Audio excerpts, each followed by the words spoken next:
In late autumn of 2019, American travel photographer Emily Carter received a mysterious invitation from China. The sender was a place she had never heard of, the Yin-Yang Inn, inviting her to a remote town called Qingwu Town in southwestern China to photograph a series of images. The invitation read, "You will witness the mysterious beauty of the East never captured by Western lenses." Though puzzled by the invitation, Emily, as a photographer specializing in supernatural phenomena, couldn't resist the opportunity. She packed her equipment and embarked on her journey to China. After several transfers, she finally arrived at the mountain-surrounded town of Qingwu. The most striking building in Qingwu Town was the ancient Yin-Yang Inn. The inn's architecture blended Ming and Qing dynasty styles, with black tiles and white walls. A plaque inscribed with the words Yin-Yang Inn hung above the door, flanked by two bagua mirrors on either side. Most striking were the two stone lions beside the main entrance, one with closed eyes, the other with open eyes, both looking eerily lifelike.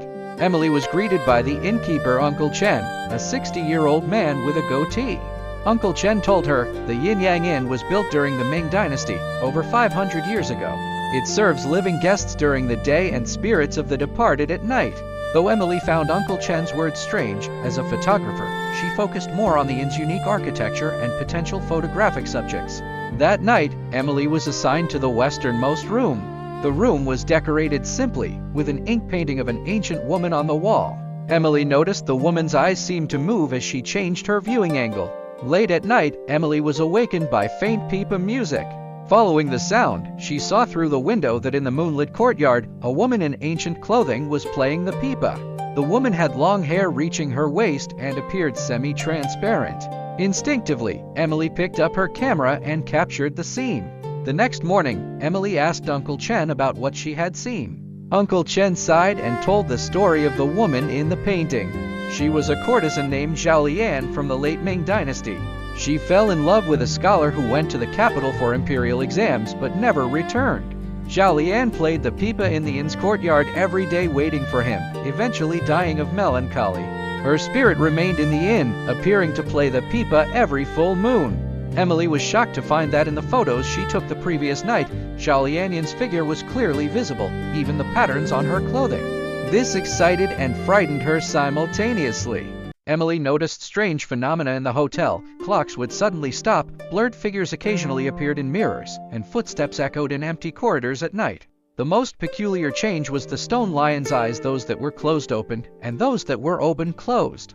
Old Chen solemnly told her, "This is a sign of yin-yang imbalance.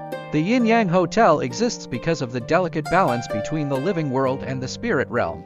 Once this balance is disrupted, the two worlds will begin to merge." In the attic, Emily found an old diary recounting the story of Zhao Lian and the scholar. It turned out the scholar hadn't disappeared, he passed the imperial exams and was appointed the emperor's son-in-law. Unable to defy imperial decree and too ashamed to face Zhao Lian, he chose to flee. The final pages revealed that in his old age, the scholar returned to Qingwu Town, learning of Zhao Lian's death with deep regret.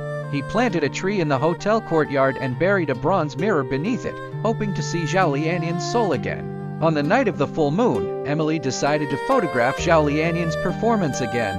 This time, she noticed the pipa music carried a sorrowful melody, echoing an ancient local folk song. When moonlight shone on the tree, its shadow formed a human silhouette on the ground, the scholar himself. Seeing this figure, Zhao Lian stopped playing, her expression turning from sorrow to anger. As the moon moved, black liquid seeped from the hotel walls, furniture moved on its own, and the temperature dropped. Old Chen anxiously told Emily, "The boundary between yin and yang is disappearing. We must find a way to restore the balance." Suddenly, Emily remembered the bronze mirror. She and Old Chen dug it up, only to find it shattered. Old Chen said this mirror was the medium connecting the two worlds. Now that it's broken, the two worlds are merging. At the critical moment, Emily captured the reunion of Zhao Lian and the scholar with her camera. When the flash went off, both figures appeared in the photo simultaneously. They smiled at each other, holding hands. The hotel's anomalies gradually vanished, the temperature returned to normal, the walls stopped seeping liquid, and the stone lion's eyes resumed their original state. The next morning, Emily woke up in the hotel lobby, where Old Chen was wiping the counter. She thought it had all been a dream until she checked her camera. The photo indeed showed Zhao Lian and the scholar, with the modern Yin-Yang hotel in the background. Old Chen smiled and said, "You captured an eternal moment. Zhao Lian and the scholar have finally reconciled and can rest in peace. As Emily left Qingwu town, she took the precious photo with her. Later, her series of works won an International Photography Award, titled Yin-Yang Hotel, A Glimpse of Eastern Mystery.